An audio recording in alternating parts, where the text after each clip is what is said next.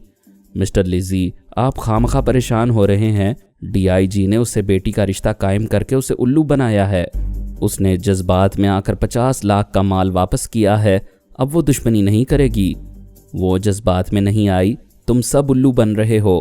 وہ تمہارا پیچھا کرتی ہوئی اسلحے کے اسمگلروں تک پہنچے گی، اس طرح دور تک ہمارے پھیلے ہوئے اعلی کاروں کے اندر جگہ بناتی جائے گی۔ راجر نے کہا، اگر تمہیں یہ شبہ ہے تو ابھی میں اسلحے کی ڈیلنگ نہیں کروں گا، انتظار کروں گا اور اس کی دوستی یا دشمنی کو سمجھنے کی کوشش کروں گا۔ میرا بھی یہی مشورہ ہے، انتظار کرو۔ ہمارا ایک نیا خیال خوانی کرنے والا یہاں آ رہا ہے، وہ فرحانہ سے نمٹ لے گا۔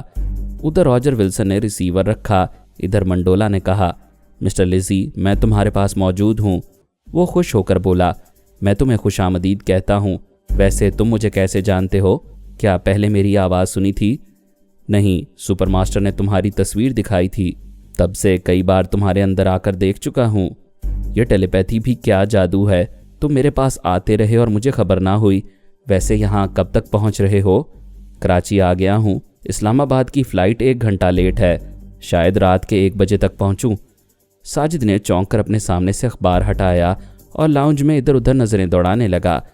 اس نے ابھی جان لیزی کے اندر رہ کر سنا تھا کہ اس کا کوئی خیال خوانی کرنے والا یہاں موجود ہے، وہ بھی اسی فلائٹ سے جانے والا تھا جو 1 گھنٹہ لیٹ ہے۔ وہ کون ہے، کہاں ہے؟ وہاں تقریباً 200 مسافر تھے، ان میں سے آدھے سے زیادہ غیر ملکی تھے، امریکہ اور یورپ کے مختلف ممالک سے تعلق رکھتے تھے۔ ساجد یہ تاڑنے کی کوشش کر رہا تھا کہ ان میں سے کون خلا میں تک رہا ہے، یا آنکھیں بند کیے بیٹھا ہے، یا پھر اخبار یا رسالے پر نظریں جمائے ہوئے ہے۔ ایسے ہی کسی شخص پر ٹیلیپیتھی جاننے والے کا شبہ ہو سکتا تھا۔ داؤد منڈولا جان لیزی کے دماغ سے واپس آ گیا تھا، اپنے منہ کے سامنے سے رسالہ ہٹا کر مونیرو اور ٹیلبوٹ سے باتیں کر رہا تھا، اس لیے ساجد اسے نظر انداز کر رہا تھا۔ باقی مختلف سیٹوں پر 4 مسافر آنکھیں بند کیے بیٹھے تھے، یا سونے کے انداز میں آدھے بیٹھے اور آدھے لیٹے ہوئے تھے۔ کئی مسافر اخبار اور رسالے پڑھ رہے تھے۔ وہ اٹھ کر کھڑا ہو گیا، ٹہلنے کے انداز میں آہستہ آہستہ چلتا ہوا ان افراد کو توجہ سے دیکھنے لگا جن پر شبہ ہو رہا تھا۔ ایک امریکی حسینہ خلا میں تک رہی تھی اور زیر لب مسکرا رہی تھی۔ وہ اس کے سامنے آ کر کھڑا ہو گیا۔ وہ تھوڑی دیر بعد خیالات سے چونک گئی، پھر ساجد کو دیکھ کر بولی، کیا بات ہے؟ وہ بولا، یہی معلوم کرنا چاہتا ہوں کہ بات کیا ہے۔ تو مجھے دیکھ کر مسکرا رہی تھیں، لہٰذا وجہ جاننے کے لیے کھڑا ہو گیا۔ وہ جھینپ کر بولی، مجھے پتہ ہی نہیں چلا کہ میں مسکرا رہی ہوں۔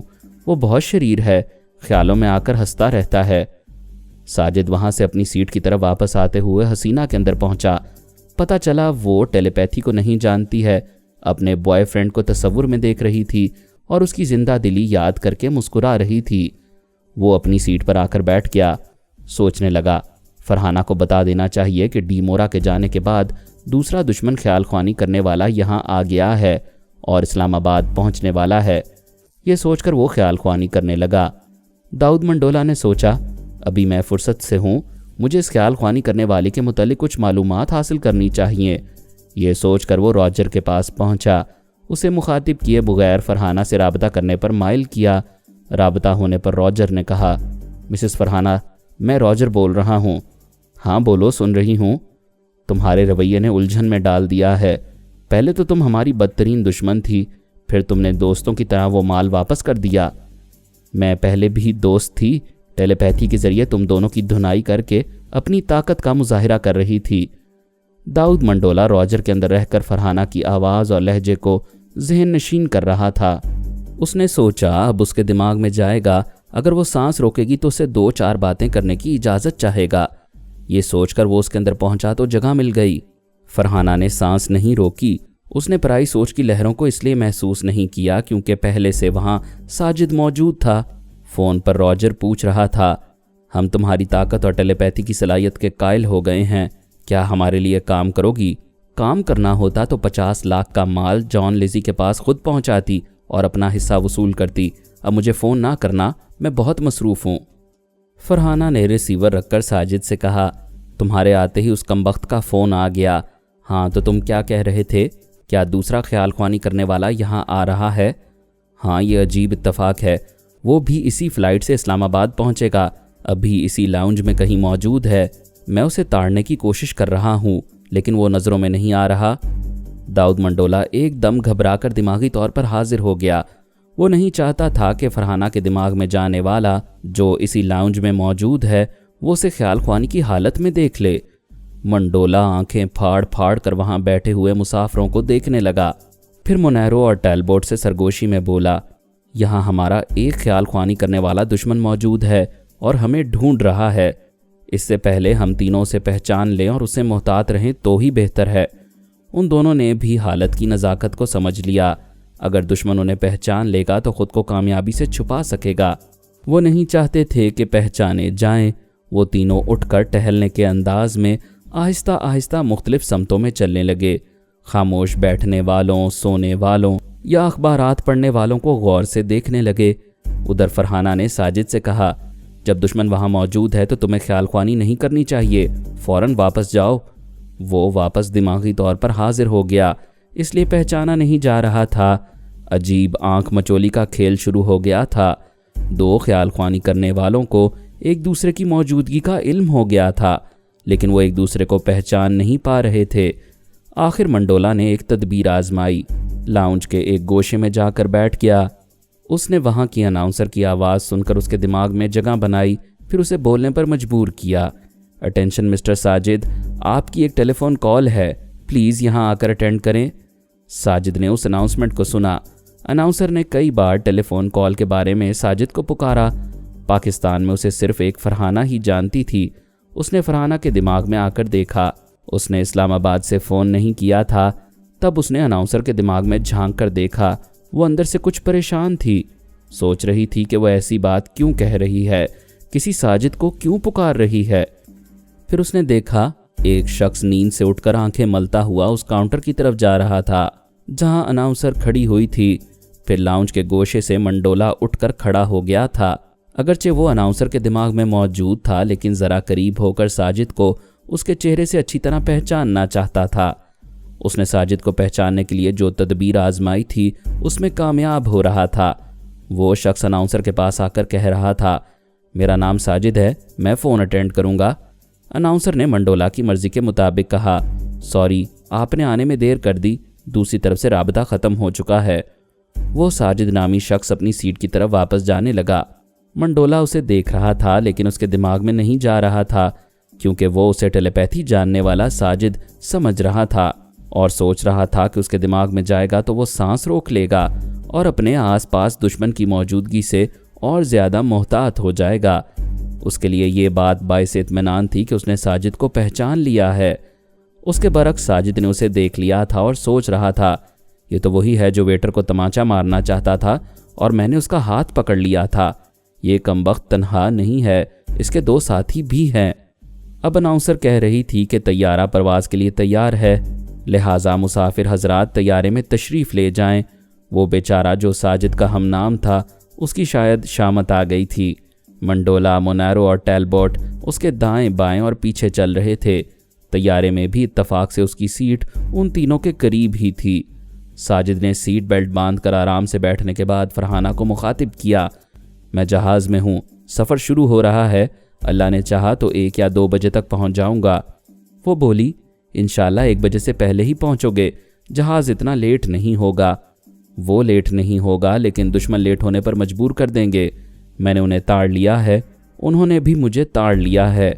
اللہ خیر کرے، وہ تعداد میں کتنے ہیں؟ 3 ہیں، مگر ایک عجیب بات ہو رہی ہے، اسے اللہ تعالیٰ کی مدد کہنی چاہیے۔ اس طیارے میں میرا ایک ہم نام ہے، وہ تینوں اسے ٹیلی پیتھی جاننے والا ساجد سمجھ رہے ہیں۔ وہ کھلکھلا کر ہنستی ہوئی بولی، پھر تو تم محفوظ ہو۔ ہاں، مگر ہمیں اس پہلو پر غور کرنا چاہیے کہ دشمن کو یہاں میری موجودگی کا علم کیسے ہوا۔